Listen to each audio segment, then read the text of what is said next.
Bethany Manktelow here. Welcome to our Millwall fan show with some new voices, but the same focus. Just everything Millwall. Enjoy! Welcome to the 2024-25 series of Millwall's No One Likes Us Talkings, our Millwall fan show. I'm your host Bethany Manktelow, and with me I have the No One Likes Us Talking team of Dave Hart, Jeff Burnige and Ted Robinson.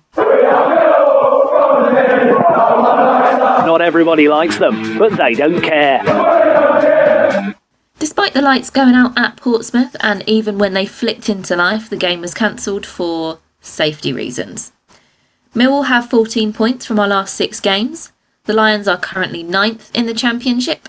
They are just one place below where we were last week, and now we have a game in hand over most Championship sides. Welcome everyone. Hi Dave, Jeff and Ted. Good evening, Bethany. Good evening, Bethany. So Dave, what did you make of our tale of two halves against Sunderland at the Den? Definitely a tale of two halves. Chalk and cheese. The first half, right from the off, we were on the back foot. Sunderland, a very young side. They passed the ball around so well, finding their players, and we were really under the cosh. It was no surprise that we conceded an early goal. We struggled to get back into the game in the first half, just really blind against the gal, I suppose. But the half-time came, and obviously whatever our beloved leader Neil said to the boys in the changing room, it certainly worked, because we came out a different side in the second half. Our passing was much more slicker. We were finding our players easier, and we just kept banging on their door. It was that they really had their backs to the wall at times, and just tried to hit us on the break. And luckily for us, they didn't add to their score. And I think our late equaliser was really well deserved. It's a shame we couldn't really push on for the winner, but there you go. We all come away as though we'd won the game and satisfied with a point. Absolutely. Jeff, some say that we are not giving our strikers the necessary minutes. The fan base most notably mentions Ivanovic. What are your thoughts? For the Sunderland game, we used the usual 5 substitutes, and guess what? All 5 of them were forwards. 4 centre forwards, and Emeku is normally deployed as a left-sided player, left winger. They all got a chance to do their bit in that game, and to finish the game with 5 forwards, we left Ryan Leonard and Tanganga just to handle the back bit of the team on their own. I thought it was a great performance in the second half. Really, really good. It would have been so upsetting if we hadn't got that last-minute goal, or very late goal, put it that way. But what a great goal it was. Everybody involved did their bit in that goal really brilliantly. You know, a good save by the goalkeeper when they broke away. Our left back, Joe Bryan, he passed it to Emeku, who got fouled, but got straight up and ran on, having given the ball to Longstaff. His ball in Mikhail was fantastic, and his turn and pass in behind the defence for the sprinting Emeku to run onto and make that great cross for Semi Aziz to get us the point. And that was a truly great goal. So I'm not concerned. I think teams that get promoted will tend to be picking from 4 strikers, creating competition. I'll go with whatever Neil decides should be our starting lineup in the forward positions. I think they'll all get a chance to show what they can do. Yeah, I agree. Ted, it was an interesting selection ahead of the Portsmouth cancellation. We've got Cooper out with an injury, Hutchinson was rested, Murray Wallace came into central defence, and Harding was on the bench. Was it what you expected in such circumstances? Was that what it was? I didn't see anything, to be honest. It was so dark, I didn't see nothing. But that's what the team was. And no, I've got to be honest. It wasn't expected, but it wasn't surprising to me, in the sense that Hutch hasn't played a lot of football, and as we know, games come thick and fast in this division, and I think it was a case of resting Hutch as much as anything else, to make sure that he didn't do anything that would keep him out for long term. We have to be a bit careful with Cooper being out for quite some time. Look, Hutchinson, Wallace, Harding, they're all good pros. They all will do you a job. They will, do their best. They're all wholehearted players. They've all had their problems injury-wise one way or the other, but the beauty at the moment is we have a Rolls Royce of a defender in Japhet Tanganga who can play either the left side or the right side. My word, that boy's a player. Harry's not in the Premier League, I don't know, because he's one of the best defenders I've seen for a hell of a long time down at Millwall, and we're fortunate to have him, and thankfully we have. And hopefully Joe Cooper being out for as long as he appears to be out won't hinder us too much if any one of these three is in there playing. We do have one other alternative, I suppose, which is to move Ryan Leonard inside and put Danny Mack at right back. Hopefully, any of these boys, I'm confident that they come in and they do the business. And by the way, that Sunderland performance in the second half, I thought was one of the best down at Millwall for a long, long time. And it was a fitting end to a performance of 45 minutes of constant pressure against a pretty decent Sunderland side. I don't think they'll be in the top two, Sunderland, personally, but they're definitely going to be up there. They was good on the day. As good as they appeared to be in the first half, we was even better in the second half. And they're saying something. And Jeff makes a very good point there. It's been a long, long time since we've had a squad that can bring on players of the quality of Ivanovic and Emaku, all these players that, you know, I don't think any of us would be worried about if they was in the starting lineup. We're getting to the situation, if hopefully we keep all these players free, we have a pretty good squad. And I genuinely believe that this squad is capable of challenging for the playoff. I'm quietly confident for the rest of the season, the way the boys have been playing recently. So bring on Oxford. Absolutely. We've been playing so well, and I really do think it's the Neil Harris effect. I know that he has a lot of doubters, but you know, it's nice to see him come back, and he hasn't just been doing the 4-4-2 that he did before he left in 2019. You know, he's changing the team. He's not afraid to make these changes and go against sort of his old management style. I'm fully on board with the fact that we are going to be in the playoffs this year, and we will be in the Premier League next season. I'm putting everything on it. I have not seen it in my 30 years almost. I deserve it now.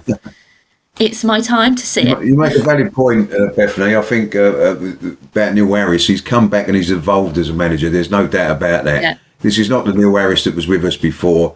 People forget he took Cardiff to the playoffs in this division, so he knows his stuff. Yeah.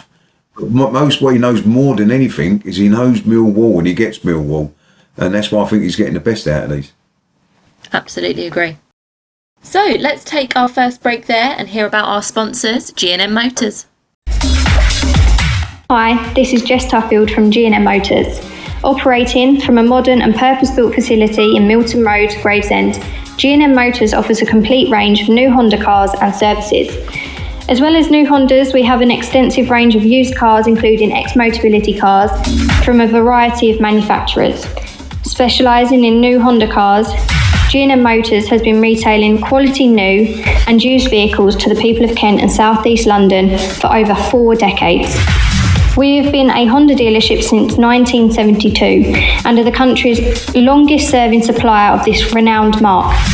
Conveniently sited just 2 miles from the A2, 10 miles from the M25 and Dartford Crossing, visitors to our showroom are assured a warm welcome from our experienced and friendly staff. Our facilities include an on-site workshop capable of providing full vehicle servicing and repairs, as well as an extensive parts department offering genuine Honda parts and accessories. The expertise of our skilled mechanics is not limited to just Hondas, but extends to most makes and models of motor vehicles. Whatever your motoring needs, visit us at G&M Motors today. The newly extended hours of our G&M headquarters means that you can contact us from 8 a.m. till 6 p.m. on weekdays and 9 a.m. till 6 p.m. on Saturdays. To contact us, call us today on 01474 365 026. Thank you, Jess. Debbie Julian's here. Don't forget to call Jess on 01474 81 3562. G&M Motors have been dear friends with the Julians family for over 4 decades now. From my dad Lenny to me, Debbie, Lions together. I'm your host, Bethany Manktelow, and with me I have the No One Likes Us Talking team of Dave Hart, Jeff Burnige and Ted Robinson. Many thanks to our sponsor, G&M Motors. Why not check the Hondas out and see what else they have to offer on site at Gravesend? Our first guests have a unique similarity. They have returned to the club from whom they started previously, and their respective countries have capped for them both. Following up on having Anton Rogan, a former Northern Ireland international, on last week's show, one of them shares that honour too. The other was recently featured on a BBC Radio London's football programme. They are two of the 3 Millwall players sponsored by the No One Likes Us Talkin broadcast team. I could go on, but let's all say hello firstly to Jordan Butler, the Millwall Lionesses club captain. Hiya, you alright? Evening, Hi, Jordan. Evening, Jordan. Evening all. And joining Jordan is a woman who can and does score goals. It's Ciara Watling. Good evening. Evening, Ciara. Evening to you, Ciara. So, before I hand you both over to the panel, it was a tough couple of results against Spurs and Dorking. From the sidelines, we do feel your performances deserve more. Jordan, what were your thoughts about the Spurs game? Yeah, I think it was a difficult one for us to take, really, as a team. I think, we set out with a game plan against them. They're a bit of an unknown entity to us. Obviously, they're not in our league. We weren't really a team that we knew much about, to be honest. But yeah, I think we changed a few things second half. Obviously, we got a goal back from Esme that sort of put us back into the game, obviously being 2-0 down. Frustrated to be in that position, I think, from the first instance, conceding from a set piece is probably one of the hardest things for us, or specifically me as a defender, to take. So, yeah, I mean, tough result, not really the one that we wanted. And yeah, I agree, definitely something that we should have got more out of from the game, to be at least a draw, to take us to penalties. And I would have had full faith in the team to put them away and get us through to the next round. But unfortunately, it just didn't pay out like that. Ciara, how about that game at Dorking where we went down to a late goal? To be honest with you, it was pretty gutting to take as well as the Tottenham game. We felt like a draw probably would have been respectable to take away from both teams. It was, one and then the other. We both had chances, and it just seemed that it was definitely going for the way of a 0-0. We brought on some subs with like a few minutes left, really, about 10 minutes to go, and unfortunately it cost us a goal, and from another set piece, which we seem to have a few issues with, the past few games. So hopefully that's something we can work on and stop that happening in our games. Hi, Ciara and Jordan. It's Dave here. First of all, I'm going to ask Ciara, can you tell us how football began for you and how you arrived at the Millwall Lionesses? To be honest, I came quite late into the game. I think it was about 14, 13, just playing for a Sunday League team. I was doing work experience, funny enough, at the David Beckham Academy. That's no longer in Greenwich anymore. And a coach literally asked who I was playing for, I said, and they invited me down to Charlton. And I started playing, I think I was 15, 16 for Charlton, then went straight into the first team. And then from there, I wasn't enjoying my time and asked to go on loan to Millwall. And then it turned out I just signed for them. And yeah, played there for, I think it was 4 seasons, then went and came back. Made a good choice there. Yeah. Jordan, how about you? How did you come to end up at the Lionesses? So I was a bit earlier than Ciara. I was probably about 8 or 9. I actually went to a sort of half-term football camp, which, wasn't widely available for girls. So it was kind of a predominantly boy-based. And actually one of the managers or coaches that were currently at the Millwall Centre of Excellence, which is, the equivalent to the RTC format now, invited me down to the trials. And, I spent from the age of 9 all the way through to 18 at Millwall, went through the Centre of Excellence, like I said, got my call up to the first team at 16, done a few years in the first team. Sadly, I left, but went to Charlton, and that's actually the first time I think I played with you, Ciara, actually. Done a few years at Charlton, ended up coming back to Millwall again. It was the summer series, which was the women's WSL2 at the time. It was a summer league, so it was very difficult in the heat sometimes. Stayed at Millwall for it again, went to Crystal Palace, and that's where I rejoined with Ciara again. Took a break, had a little baby, who's now 4, so he's not so much a baby anymore. And then, to be honest, kind of thought my football career was done. I didn't really see how I was going to manage juggling a youngster with football, and ended up somehow back at Millwall, obviously, and here I am. Oh, it's good news. We've got you both back, actually, because, I think you've brought the Lionesses a bit back to life. It's been quite good following your games. Oh, good. I'm glad. I'm glad to hear. Good evening to both of you. This is Jeff, and as you both know, I've been going to almost every game for a good while now. Jordan first. Go on. It's a clever question, Jordan. Think about your answer. Which is the team that every other side in our division looks to beat? And who do you see as the team possessing the best squad in the South East Regional League? In terms of team that that everyone wants to beat, I think it's a very difficult question, isn't it? You always go out every game with the intention of winning that game. So I don't think there's a standout team as such that I'd say we go out in any other mindset other than wanting to win the game. Obviously, we have local rivals such as Dartford. We have big games against Fulham, or we have done in the past. So there are teams, obviously, that, there's some sort of hidden agenda behind. But what I wouldn't say there's a standout team that we go out and set up any differently to within the league. And then in terms of squad, I look at our team at the moment, we've got a range of players, some that are just starting out their careers at very early on. You've got some of us that are maybe on the back end of the careers and, I like to say experienced, perhaps.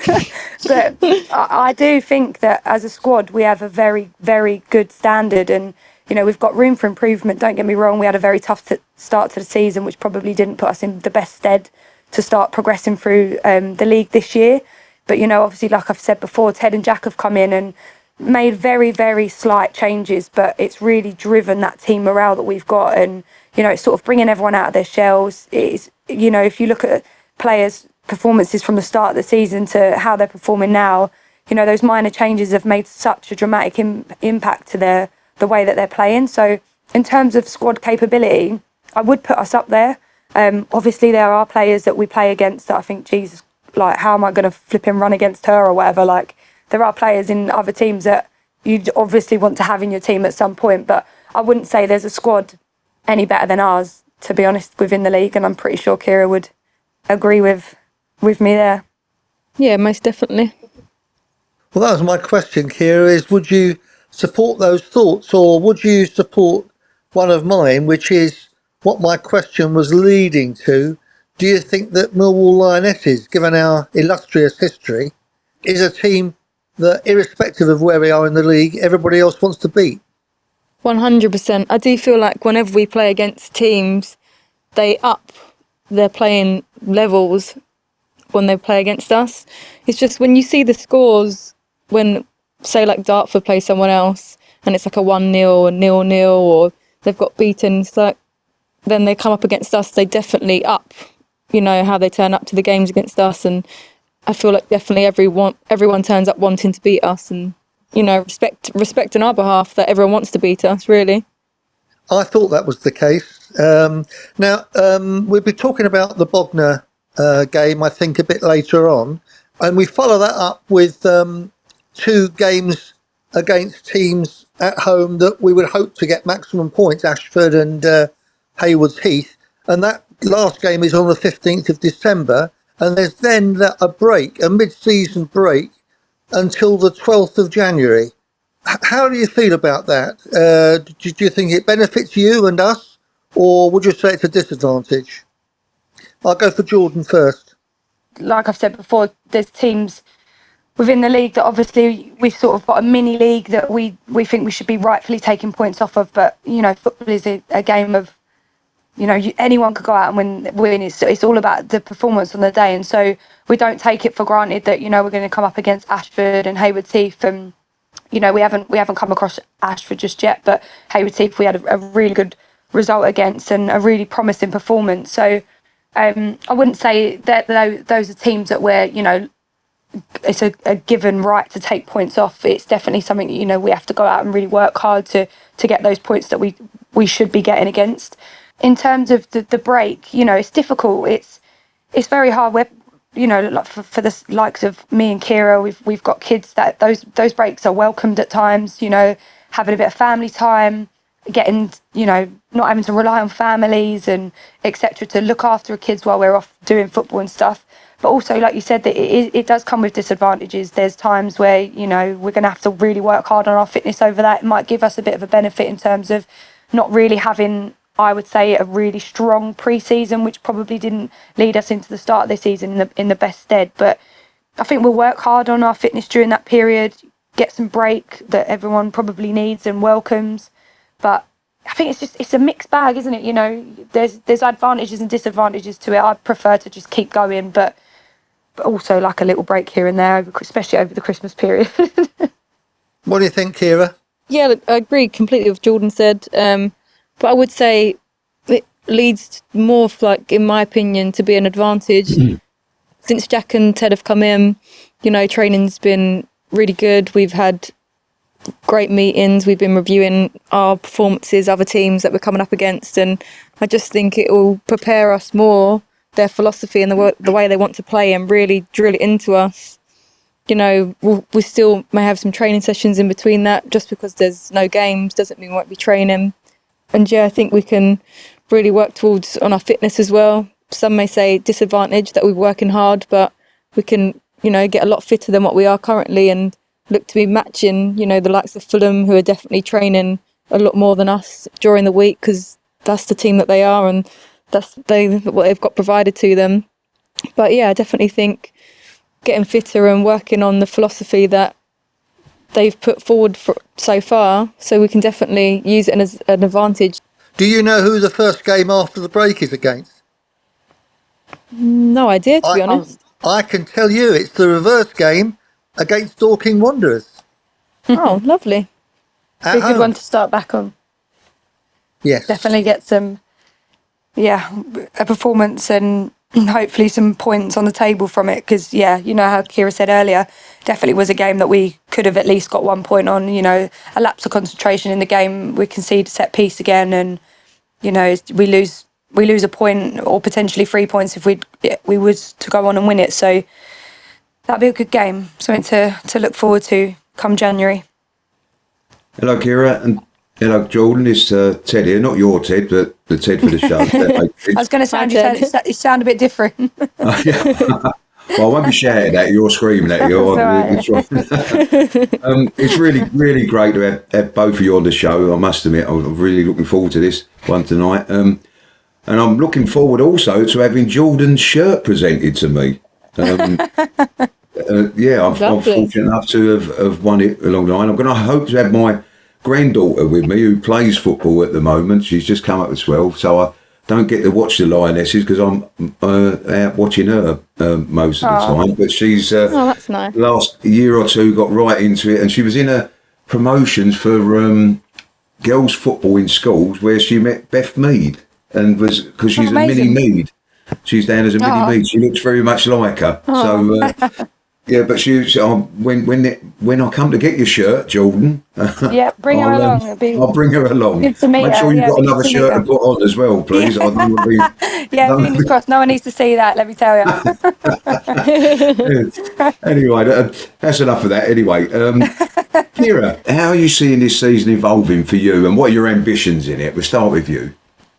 To be honest, I just came to enjoy football. I just had a baby, and 3 months afterwards I came to Millwall and thought I can still play football, and I love Millwall, support the club, so I thought what better way to do it than go back to Millwall. My initial ambition was just to go back to football and have fun, enjoy it, and just play football with Jordan and see how it goes. But in the end, obviously it wasn't just for fun and for a laugh. I got proper stuck into it. My ambition now is just to get back up to where I was playing, for Millwall, back to my standards and the level, my fitness, and to contribute in the game with assists and goals. No really long-term ambitions at the moment, but really after this season, I think if I'm still playing and still here, definitely would like to get Millwall promoted, and even if I'm not playing, be involved with the club and get them where they're meant to be. And what about yourself, Jordan? I mean, I feel there's a bit of a buzz around the Lionesses at the moment. They're moving in the right direction. You're a young bunch, and you've been a leader of them, Jordan. How do you feel about the season ahead and your aspirations? Well, first of all, I'd like to say it's been a while since I've been called young, but we'll go with it. And I also take full Unfortunately, everyone's young to me responsibility. these days, Jordan. I'm Full sorry. responsibility and credit in getting Ciara back to this club, But similar to Ciara, obviously, I'm going to miss a couple of games. I've been blown a bit of an injury issue, and that's fine. But obviously, I'm on the sidelines, and like Ciara said, really just pushing this club back to where it deserves to be. I've spoke about it, and I am a big ambassador for getting this club back to where it rightfully deserves to be. We're a big name at Millwall. Everyone knows Millwall Football Club, and Millwall Lionesses shouldn't be playing in Tier 5 football. And don't get me wrong, we're not stupid enough to know that that's not an overnight job. It is a process. Ted's come in with ambition, a long-term plan. It's not an overnight plan. It's a very realistic plan of getting us back to where we should be. But I think primarily for me, we all seem to be going down the same path. And I've said it before, we've got great support now from the community trust in Sean Daly and Jason Vincent. Jason's a real big ambassador for us as the Lionesses, and he's really striving to make things better. And I feel like that's all sort of what's contributing to that buzz around the club at the moment. There's a real drive from every single angle to get this club back to where it needs to be, and that's evident. And it's nice to hear that people from outside of it can also see that, because as players we can feel that, and that's obviously contributing to the performances that we've been putting out recently, and the results that we've been getting. I can hear the desire in your voice there, Jordan, to get it back to where you are. But what would you class as being a good season for this year?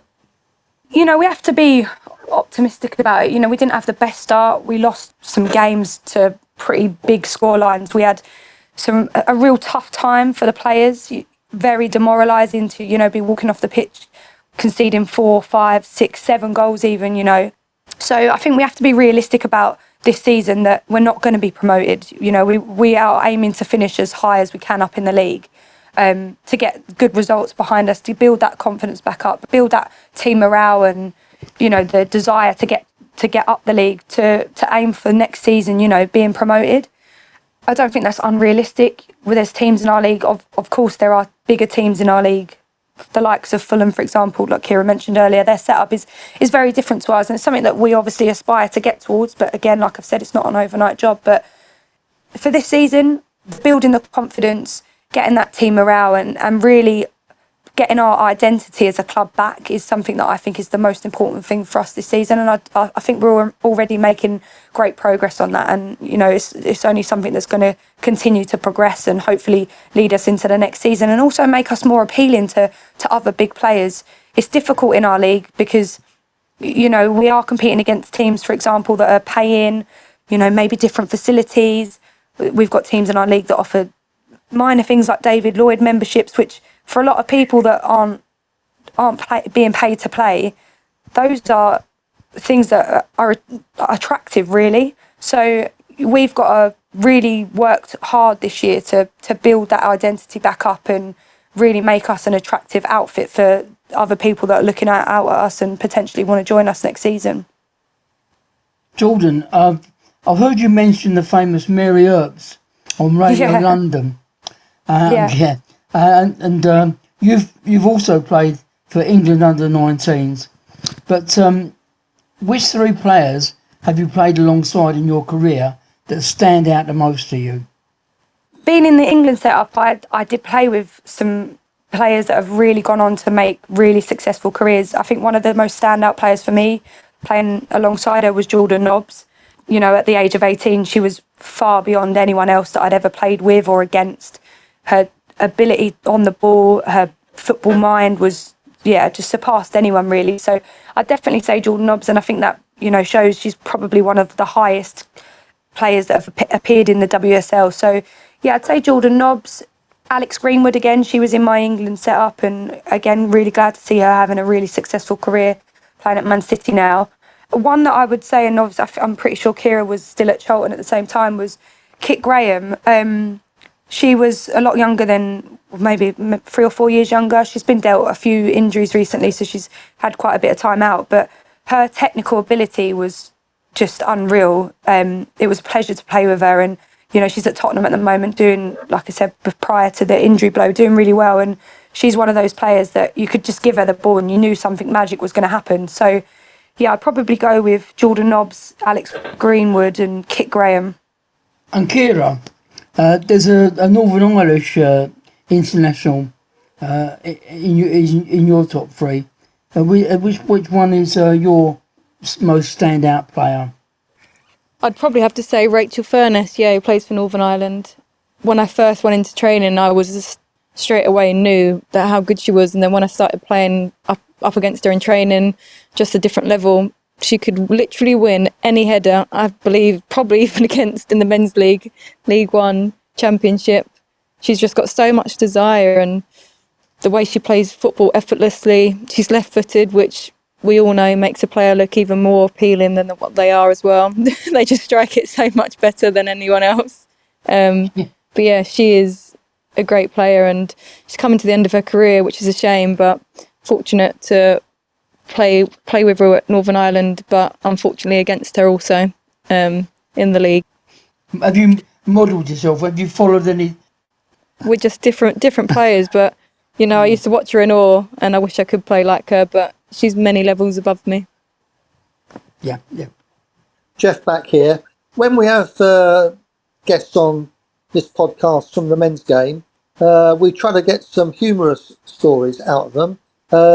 And I wonder, both in your careers, when you actually travelled away and had roommates, did you have roommates in your earlier career, particularly with internationals? And can you think of anything amusing that you might want to share with us? I do have a really funny story. I did message Jordan earlier, and I said, I don't know if it can go on the show, but I'm willing to share the funny story. Yes, we can. Yeah. It's really funny. I'm not going to mention the manager's name for legal issues. Okay, so I have a really funny story from when I used to be with Northern Ireland and was away. I believe was away in Croatia, I think, or Turkey. I'm in my room with my roommate. We're sitting there, just getting ready to go to bed, watching TV, just chilling, talking. And we get a message into the group chat where everyone's in, saying, can the captain, Ciara, and my roommate come down to reception? We need a chat. It's 11 o'clock at night, and we're thinking, we must be starting tomorrow. The captain's a centre mid, we're both centre mids. We must be starting tomorrow, so excited. So put some clothes on because we're in our pyjamas, go downstairs. We're sitting there and the manager's talking away, and he's like, how's Harry? Is he okay? How's everything getting on? Just have a normal chat. And then the captain turns up and he just switches on us and goes completely mental, says, you're going on the next flight home tomorrow, you're never going to play for this country again, all this. And we're sitting there basically both nearly crying. We go up to the room, we're like, oh, what happened? Oh my God, we're in so much trouble, we're getting sent home, we're going on the flight in the morning. We didn't sleep, texting and calling our partners, and we're like, oh my God, what's going to happen? We woke up in the morning after maybe an hour's sleep between us, and he just walks past us and says, good morning, girls, goes on about his day. And then we're both starting in 11 the next day, that day. After the night before, he said he was going to send us home on the next flight in the morning. West Ham manager. So yeah, that's my funniest story with my roommate. Oh, God. Anything from you, Jordan? I do actually have a couple. Like Ciara said, we were texting earlier. I was trying to think about all these random things that we've done over the years. I've had some funny ones with Ciara. One night we were in our room severely depressed for some reason, and we ended up playing Match Attacks, which is not something that I tend to find myself doing on a Saturday night. I don't even know where we got them. I genuinely don't know. I've never purchased them in my entire life, so they must have been given to us somehow. I'd probably say the funniest standout roommate one was one of my favourite films I could watch it 1,000 times over and still be absolutely wetting myself, is White Chicks. And there's a particular moment in the film where they end up going into a nightclub and they end up in the middle of a dance battle.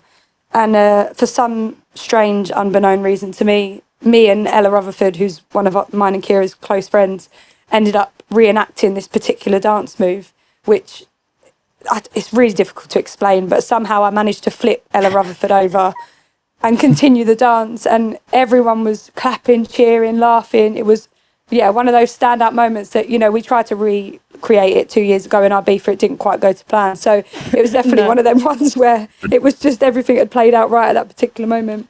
But one of the other standout ones for me, not so much a roommate story, but it was my first actual trip away with England. We were away in Moldova, which was a very, very interesting experience. This particular day, we had to go out the side of the hotel and round the back to stand in wheelie bins, basically, to do our ice baths. So the walk back was, I'd say, 20 seconds.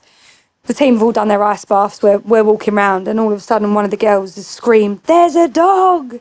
And we've turned around, and this stray dog in Moldova is literally like foaming at the mouth, chasing after us. So we've obviously all panicked, sprinted. The sports scientist jumped in a bush.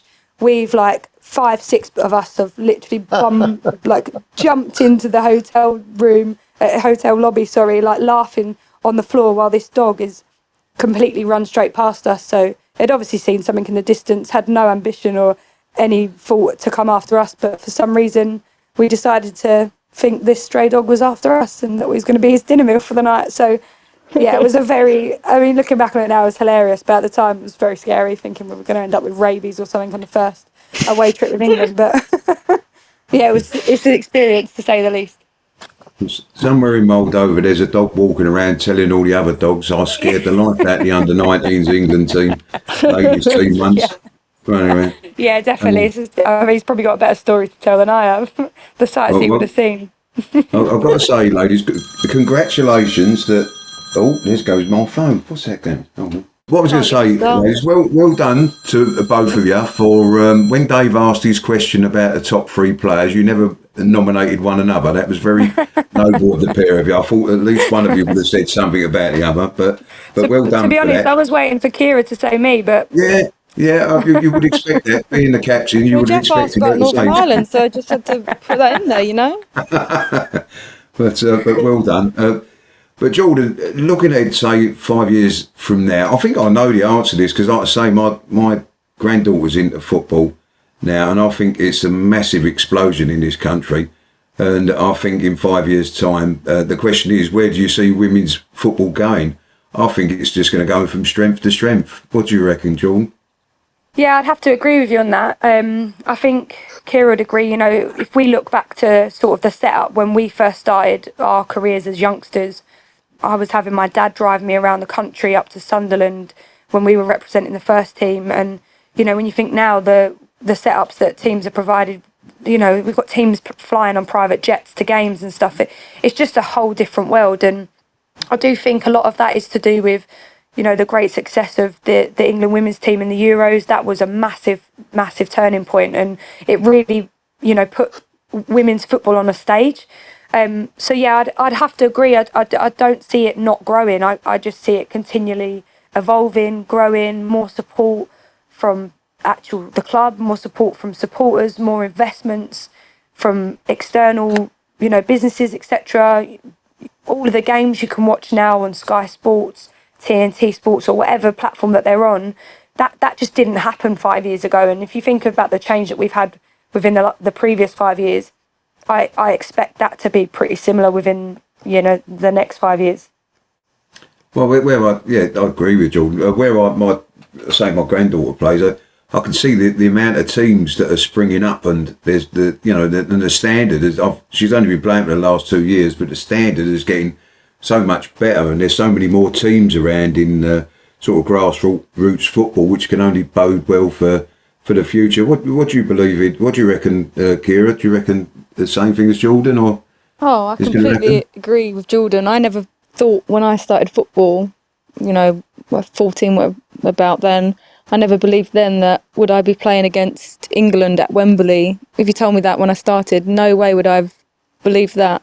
So it shows that it's come on that much from then, and then I just think it's going to go even further and get so big. You know, can it get as big as men's football if the sponsors are there, if the fans are there? Like, definitely. I don't see why it couldn't get there, and it's only going towards that way. You look at Arsenal's, the Barcelona's, Chelsea's selling out their own stadiums. Never would we thought that years ago, and now look. So I honestly believe it's just going to keep on growing. There's even, you know, this may sound silly, like the little boys are going to the women's games now. They've got the women's players on the back of their shirts. It's just growing and growing, and hopefully that we'll be here to see it at the peak of where it can get. Hopefully I think it will do, girls. I think it'll finish up a bit like American ladies football, which is huge out in America for girls. It's massive and so well supported. And you're quite right, as you say, you're selling out stadiums like Arsenal and Wembley and whatever. So I think it's only going to go one way, and that's going to be far better for you girls in the future, without a doubt. Yeah, definitely. And, you know, both of us have both got young girls, and, you know, I think Ciara's obviously massive into football. Ciara's husband's a football manager. Lila don't really stand a choice not to play football, and it's the same with Blake. So, you know, I'm excited for our girls, really, to have that opportunity that we necessarily never walked into. And great, I'm really looking forward to seeing how it adapts and evolves over the next coming years. And like you said, you know, when we look back to our teenage years, America was where everyone aimed to get to. That was the peak of women's football for us. You know, you'd get a scholarship over to America, and that was what everyone sort of went or wanted to get to. Now we've got players in England within the women's setup aiming to be at the top level within England, which is just, it's great to hear that we wouldn't be losing necessarily players to overseas. And yeah, I think it's just on the up, and I hope that it continues to do so. Yeah, it would be so amazing to see. I'm rooting for it. I would love that. So, Ciara and Jordan, you're returning to the South Coast next Sunday. I know the opposition are flying high in the tier below you, but cup games are one-offs. And playing against Millwall for any of our teams, Lions, Lionesses and Romans and Pride, presents a heightened desire to beat us. So how do you see this game in the League Cup against Bognor Regis Town going? Do you know, I think it's a pretty similar setup to the Tottenham game. They're, again, a bit of an unknown entity to us. Obviously, like Ciara said earlier, we have analysis sessions. We have sessions with Ted and Jack where they put up, you know, facts about how well Bognor are doing, how they sort of set up, how we intend to set up in the game. And so we'll go in, obviously, wanting to win the game, but we have to have our eyes wide open. As you said, everyone wants to beat Millwall. It is a well-known fact. It's evident in the way that teams come out and play against us. So it is one of those games that we can't go in expecting, just because they're a team in a lower tier, that we're necessarily just going to, you know, roll them over. Like you said, cup games, anything can happen. It is a one-off. And I think the girls are all in the right mindset of going into that game thinking we've got to go out and put our best performance on, because only that will get us into the next round. Yeah. Great. So all the best with that tie, and we look forward to the Lionesses returning to winning ways. But before we say goodbye, we've got Ted's Prediction League, and as he's on the show tonight, I will hand you over to Ted. Oh, back to me again. This is the Ted on this show, not your Ted, obviously. Again. Right, ladies, this is where it begins to get tricky on this show, because I've selected 3 fixtures from the forthcoming weekend, and I need to have your predictions for it. So I'll go with you first, Jordan. And the 3 games that I've chosen are starting with our beloved Lions away to Oxford. So Oxford versus Millwall. How do you see that going, Jordan? Well, first off, it's great that it's a 12:30 kick-off, because no floodlights will be needed. So I think that's the most important start here. I'm just getting over that. Thank you very much. Did you have to mention Have that? you just poured out? Oh, God, yeah. Standing in the dark in Portsmouth being shouted at by Portsmouth fans was not my idea of fun. But anyway, what do you reckon? Brilliant Wednesday night. I couldn't wish to spend it any other way. I reckon Millwall 1-0. Millwall 1-0. Yeah, that's what I'm going with. The next one I've chosen is Watford versus QPR, Jordan. What do you reckon? I'm going to go for a Watford 2-0 win. Watford 2-0. And the final one is Stoke versus Burnley. Burnley 2-1. Burnley 2-1. Yeah, not bad shouts. Don't think you're getting away with it, Ciara. It's your turn now. Starting again with our beloved Lions. Oxford Millwall. I think 2-0 Millwall. Come on the Lions. Yeah. Well said. Well said. Watford versus QPR. I'm going to go with a QPR win, I think they need a win. So I think a 2-1 QPR. That's not a bad shout, actually. They won last night, QPR. So, yeah, not a bad shout. And Stoke versus Burnley. I'm going to go for a Stoke 1-0, I think. Oh. Stoke 1-0. Oh, dear. A little bit of... You just got to make it interesting, Yeah, Can't not all be really the same. one another there. Well, thanks anyway, Jordan and Ciara. We're keeping our fingers crossed that one of our guests doesn't run away with this prediction league, because I am told we have a big prize up our sleeves for whoever wins. There's, in case you didn't know, you're up against me and some of the other panellists, and you are being the guest. So I have no idea what the prize is, but it might be me giving you your shirt back, Jordan. But I was going to hope for, and I'm pretty sure Ciara would agree, a night with a full night's sleep. To be honest, that would be something that we probably would both be laughing off. But a spa night would be stunning. I'll have a word with the powers to be and see what we can do. Fingers crossed.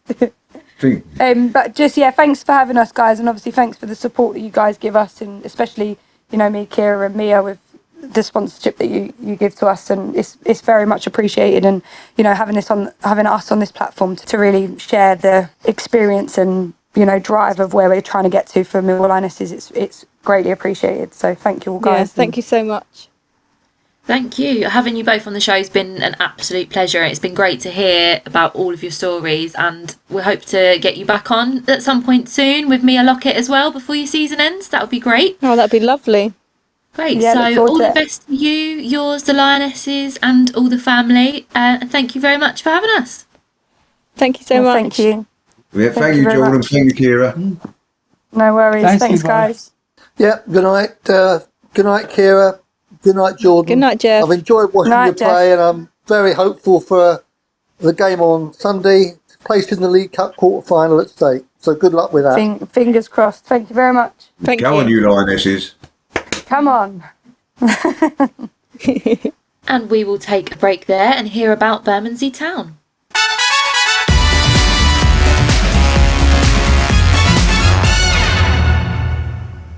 Bermondsey Town? You heard of them?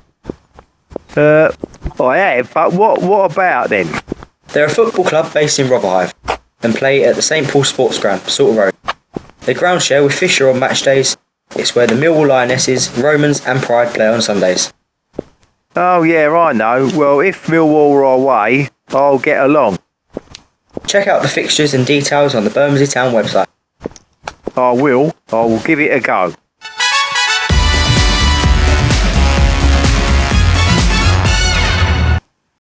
I'm your host, Bethany Manktelow, and with me I have the No One Likes Us Talking team of Dave Hart, Jeff Burnige and Ted Robinson. Bermondsey Town are at home on Saturday at 2 p.m. and face Crayford Arrows at St Paul's Sports Ground, Rotherhithe. If you're not going to Oxford or watching on the TV, get yourself a football fix at St Paul's. Now let's hear from Ellis Barr. Please keep us updated. Hello, Ellis here, and I'm glad to be back talking about Millwall. I know many have watched my videos. Thanks for your support along the way. It is now time to hear what all the Millwall teams are up to. Come on, Millwall! Thanks as always, Ellis. Firstly, Paul Odin for the Romans and the Pride. In the absence of Paul Loading's voice, it's me, Eamon, who will bring you the details and information update. The Romans and Pride did not play last weekend, but are due to play this weekend on Sunday. Romans will face London Freedom, and that's for a 3 p.m. kickoff at the West Ham Memorial Holland Walk, East 15 3BP. They might get some numbers in followers for that one, and West Ham Underground Station is only a 10-minute walk away. As for Millwall Pride, they're at home on Sunday afternoon. They've got a 1:30 p.m. kickoff, and that's against Soho Tigers. And that's being played at St Paul's Sports Ground, Rotherhithe. Some other good news is that the Millwall Romans have been nominated along with the Romans, who are their sponsors, for the Metro Pride Awards. And those awards are highly rated within the Pride community. You can vote for them and share it to maximise the reach. If you go onto the Metro Pride Awards website and look for the voting area, you'll identify a range of nominations. You only need to vote for the Romans if that is all you want to do, but there are other categories. You will also see that nomination highlighted on social media. Now, on to Paul's predictions for this week. He's made the following.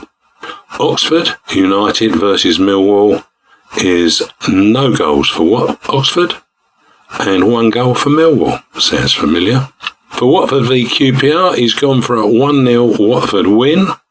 And for Stoke versus Burnley, he's done exactly the same. Another 1-0 win.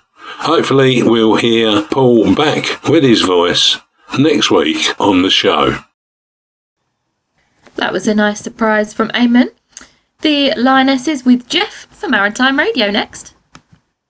Millwall Lionesses return to league action on Sunday afternoon at the Meadowbank Stadium to face Dorking Wanderers women. Jeff Burnige was there to pick up on the story for us. Millwall Lionesses will feel they should have beaten Dorking Wanderers at the Meadowbank Stadium, but they had to accept defeat by 1-0 to an unfortunate own goal as late as the 79th minute. They dominated the first half, largely thanks to Liv McGregor's return after leaving in the summer. She created many chances, one after 4 minutes and then another on 24 minutes. And then, in the 27th minute, Ciara Watling had hit the bar following a corner. After 31 minutes, McGregor went down the right, crossed to Lucy Gellert, whose shot rebounded off the bar, only for Watling's follow-up to go narrowly over. The second half was played in deteriorating conditions and was more even, with Dorking coming into the game and having a couple of chances of their own. Finally, a disputed decision for a corner was taken by Sarah Sparrow, and it crept in at the near post. Sickening for the Lionesses, but with some better finishing, they would have not needed to take that disappointment because they would have won the game and the 3 points. And next Sunday, they travel to Bognor Regis Town in the League Cup. Thank you, Jeff. The result was tough for the Lionesses then. Let's hope they recover their winning form at Bognor Regis Town next Sunday. Have you got anything to add, Jeff, following that report? No, I think we heard some great stories and comments from Jordan and Ciara earlier on, and they're players that no one likes talking have sponsored. And a third one that we sponsored, Mia Lockett. We've got my fingers crossed for Bognor Regis.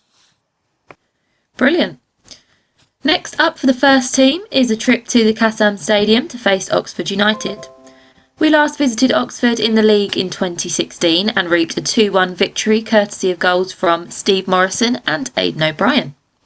Oxford United saw their goals against tally hit 9 in 2 games, with their 3-0 defeat at new Sky Bet Championship leaders Sheffield United. The loss followed the 6-2 thrashing at home against Middlesbrough last Saturday, with a concerning trend for some of the goals conceded.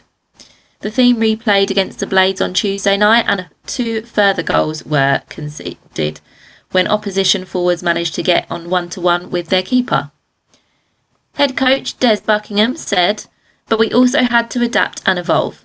That 3-4-3 we played over the last couple of weeks still allows us to develop who we are and what we are, because there will be times in games when how we are set up may need to change. It's always about getting better and improving, and we will see improvement when Millwall visit the Kassam. Millwall sit 9th place in the Championship table and are unbeaten in their last 8 games. Former Lion Phil Coleman aired a caution. After our string of points against the big clubs, we need to get a decent haul of points from the next games to back up those results. I hope the players' attitudes after Burnley, Leeds and Sunderland are not only of its Oxford and Coventry. We can beat anyone if we play with the same confident and determined attitudes. Very well said, Phil. If you believe in betting odds having meaning for the weekend, a Millwall win is evens, a draw 5-2 and an Oxford win is 3-1. So what do we reckon, team? And don't forget, you and I must not make the same prediction as each other. Over to you, Ted. Okie dokie, Bethany, here we go. With a prediction game, the three that I've chosen this week are Oxford against their beloved Lions, Millwall, and Watford versus QPR, and Stoke City versus Burnley. So in this order, we'll go with Bethany first. What do you reckon, Bethany? Oxford versus Millwall?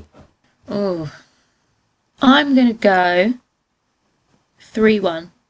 3-1 to our beloved Lions, I hope. Of course. Of course. Oh, cool. Watford versus QPR? 2-0 to QPR. 2-0 QPR. And Stoke City versus Burnley? Going to go 1-0. 1-0, yeah. I think that's a tricky one for Burnley. I sort of agree with you there, myself. I think, David, what do you reckon? Oxford, Millwall first? I'm going to go 3-0 to Millwall.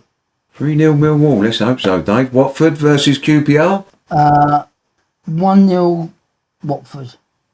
1-0 to Watford. And finally, Stoke City versus Burnley. That's going to be a 2-0 Burnley win. Right, Jeff, what do you reckon?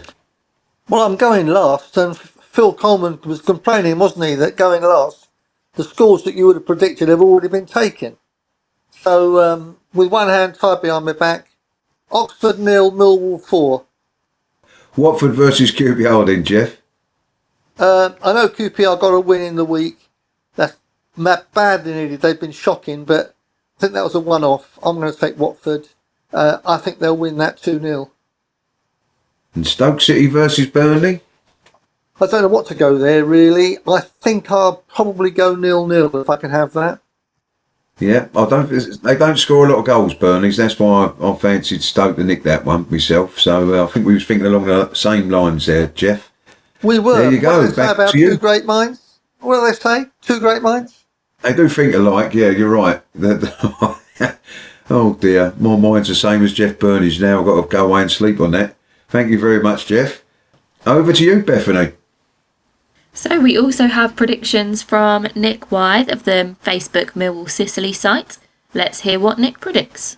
Hi guys, these are the predictions for Nick Wythe for this weekend's games. Oxford 1, Millwall 3, Watford 3, QPR 0, and Stoke 0, Burnley 1. Cheers. Nick keeps reminding us, Ted, that you must get your wallet ready. He's a bit more bullish after his successful predictions last week, so... I'm keeping my padlock on my wallet. Thank you very much, Bethany.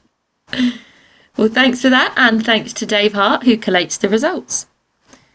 Well, that, as always, is fun, with the added handicap of not being able to make the exact prediction as each other. Now it's time for former Lion Phil Coleman's Tales from the Boot Room. Hi everyone, Phil Coleman here again for some more Tales from the Boot Room. Thanks for the great feedback on my last piece regarding Billy Neal turning 80 and John Lyon's mental health. Thanks for that, I appreciate it. And remember, it's okay to not be okay, just ask for help. There's plenty of help out there these day and age. For the Tales today, I'm going to go back to the end of the 78-79 season. That was my first full season training in the first team squad. Blooming hell, it was tough. It was faster, more powerful, stronger. I'm around players like Kitch, who gave nothing away in training. John Seasman, Phil Walker, great skill, pace, power. And as a youngster, you had to be on it every single session in training, playing against them. I remember on Thursdays, it was the first team versus the young players, and we got battered, but over a period of time, we got our own back, and we more than held our own. And there were one or two players that didn't like it because we were giving it back to them. It suited me big time. I loved the challenge, the physical and mental side of it, but it was a big step up. And I think in today's football for young players, it's even bigger. The step up between youth team under 21s and the first team is massive. The speed of the game, the technicality of the game now is far better than my day, but physically it was tougher. And I'll just mention Barry Kitchener. You know, they don't get much bigger and tougher than him, but we learned from Barry and he helped us big time. In that season, at the end of that season, one day I get a call from George Petty, the manager. He wanted me into his office. You're walking up the stairs at the Den and a little bit apprehensive. I have no idea why he wanted to see me. But he said, his first words were, I'd like you to sign a professional contract. I think I said okay before I actually stopped talking. Turned out it was for £70 a week. Well, that was a massive upgrade from my £16 a week as an apprentice. But the bonus schedule was brilliant. I actually got £35 for every appearance I made and £35 a point. So if I actually played and won, I got an extra £105 a week. And because of that appearance money, I did absolutely everything to get on the pitch. If you look at one season, I think it was the 79-80 season, I must have been sub about 20 times. I played left back, right back, centre midfield. I went up front. I played on the left wing. I was up and down the touchline warming up, asking George if I could go on because I knew I got another 35 quid. Yeah, you can see how many different positions I played with on some of the stats. He also said, if you grow and develop, there'll be a longer deal at it for me at the end of this one. So I grabbed the opportunity that season. I trained hard. I did extra after training. I was not overawed by the likes of Kitch in the first team games that I played. I got the tackles in, did everything possible to contribute to the first team. And at the end of that contract, George Petty was true to his word, and I signed a 4-year contract. And that would have taken me to the end of the 1984 season with my club, who I'd supported since I was a kid, come through as a youngster, schoolboy, apprentice, signed pro. It was a shame Peter Anderson got rid of me in 1981 for £15,000 to Colchester United. But then he also got rid of a lot more of the top youth team that we had then. As a new pro, I remember doing a few weeks of pre-season training and then being told we were going to Copenhagen in Denmark for a pre-season tour. That was bloody brilliant. A week away, all expenses paid, alongside my teammates. Weren't too many senior pros, but a good few of us were from the youth team. One highlight of that week, we went to Daddy's nightclub in Copenhagen for a few beers and a night out. And it gets till sort of like midnight, and I look over and I see young Paul Robertson fast asleep in a big speaker with Born to Be Alive blaring out.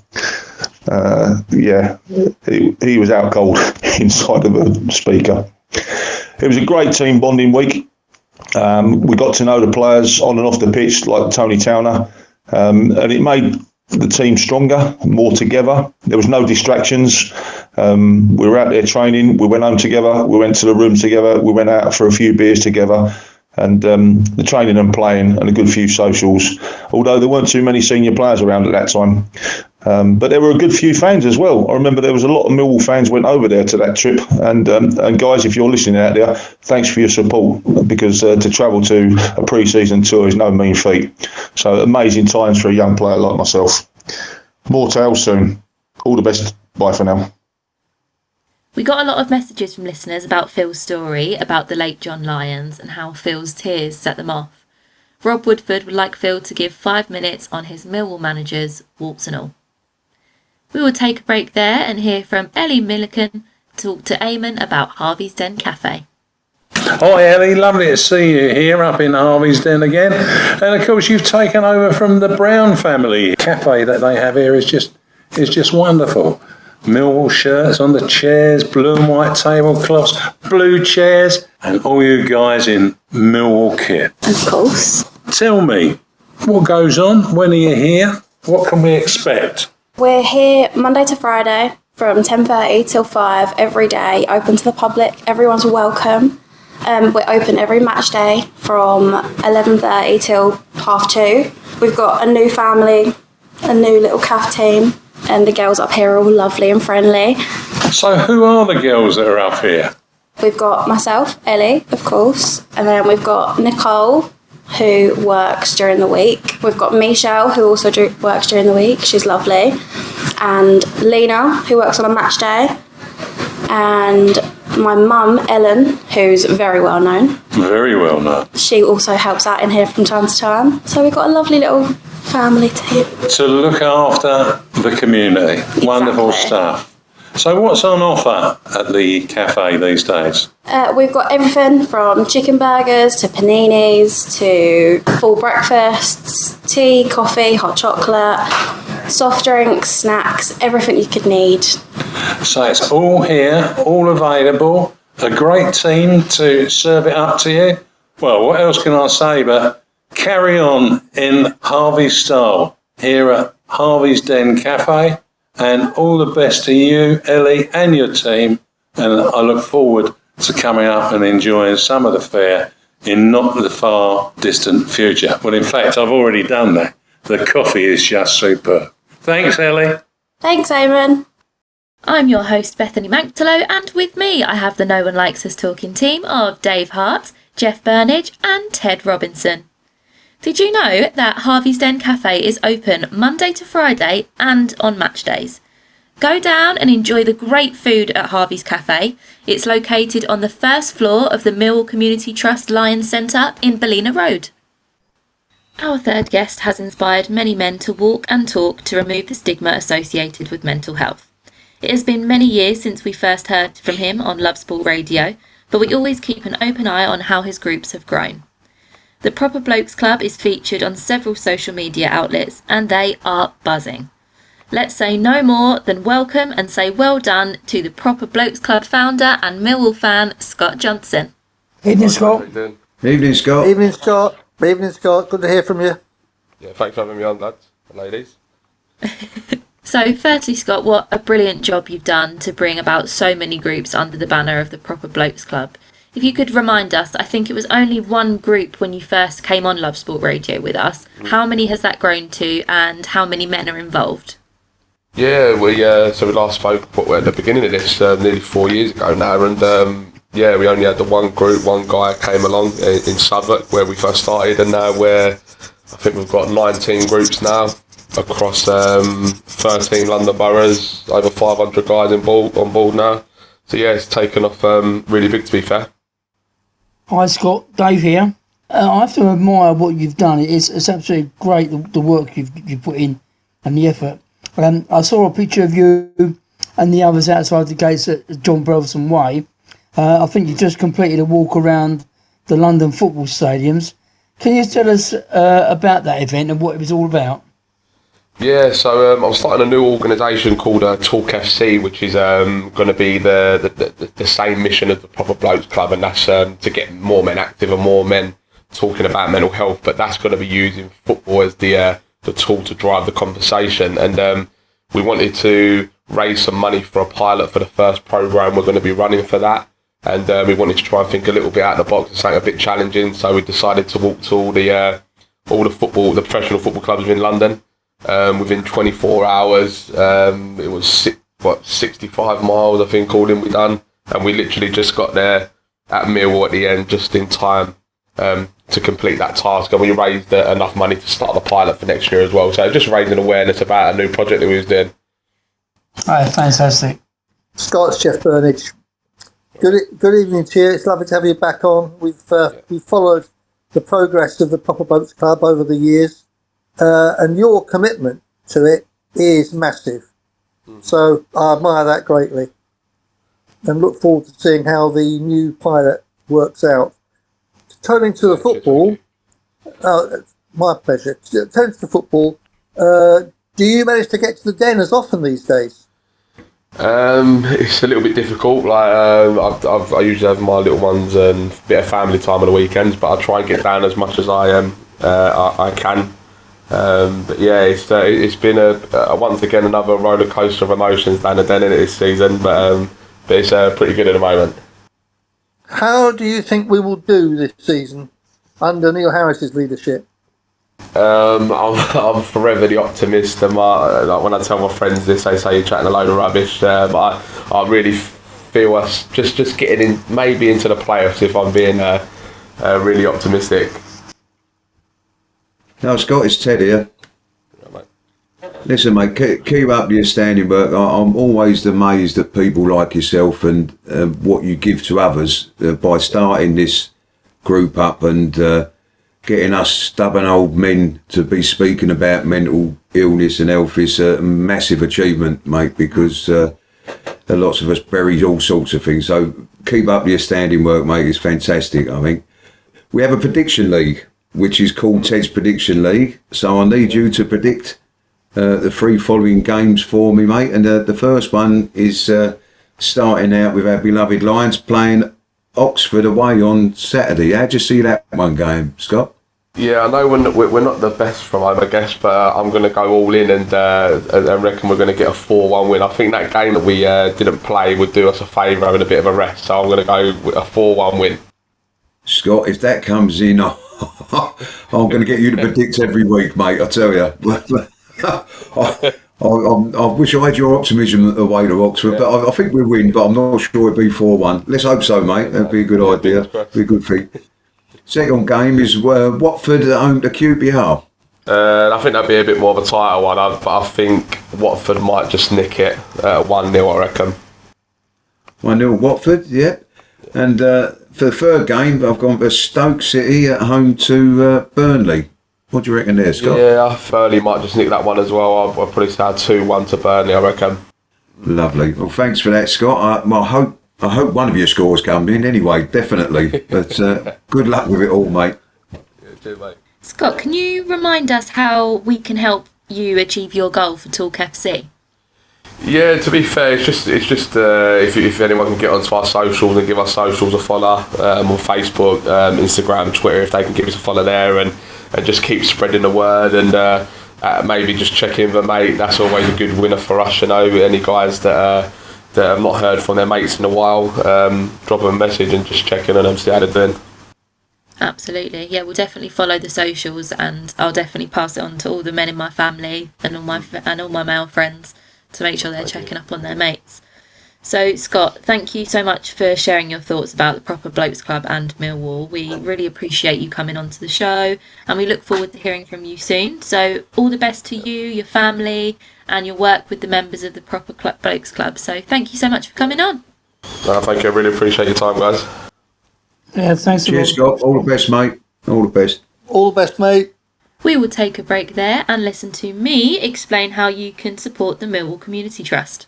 The Millwall Community Trust is something that I, Bethany Manktelow, admire for all that it does. The Trust was established in 1985 to provide sporting, educational, social and healthy lifestyle opportunities to the local community in Southwark, Lewisham, North Kent and the wider community. Its work is targeted at people of all ages, irrespective of race, gender or sexual orientation, and runs programmes aimed at tackling social exclusion, racism, knife crime, lack of employment opportunities for young people, mental health and disability. The Trust aims to be a progressive and campaigning charity that makes a difference to ordinary people's lives. Its work is undeniably essential to the local community. Donating to the Millwall Community Trust is easy. Visit their website and click on the Get Involved section. There are also sponsorship opportunities. To support this work, email commercial@millwallcommunity.org.uk. I'll say that again. That's commercial@millwallcommunity.org.uk. If you can, please help them to continue their vital work. I'm your host, Bethany Manktelow, and with me I have the No One Likes Us Talking team of Dave Hart, Jeff Burnige and Ted Robinson. If you can donate, you will help our Millwall Community Trust to deliver all their programmes across all age groups to people within our community. We are all looking forward to the next game, but in the meantime, here are a few matters of interest for Millwall fans and those interested in football. The Millwall Community Trust is hiring our facilities manager.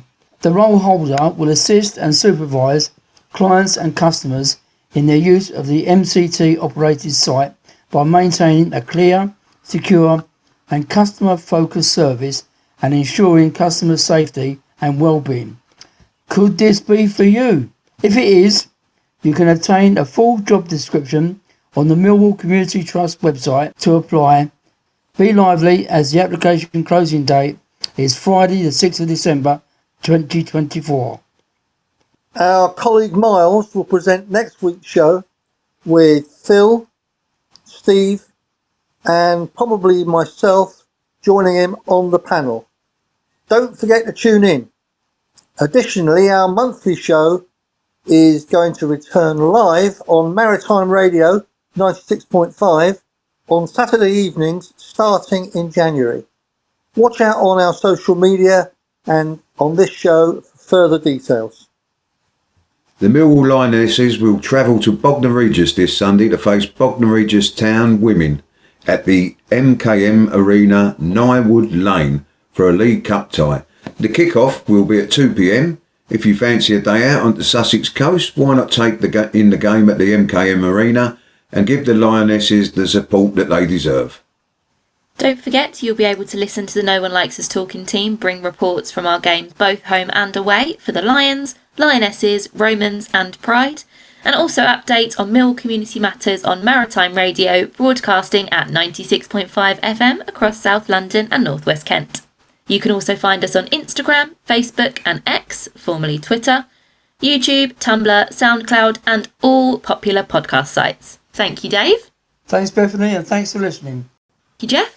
Thank you, Bethany. Been excellent. Thank you. And thank you, Ted. Cheers, Bethany.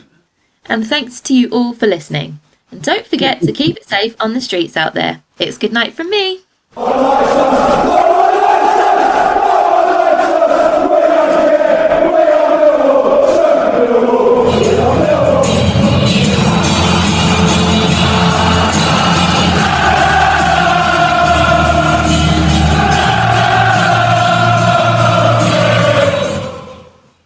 Our Millwall Fan Show is sponsored by G&M Motors of Gravesend, Honda dealers and much more.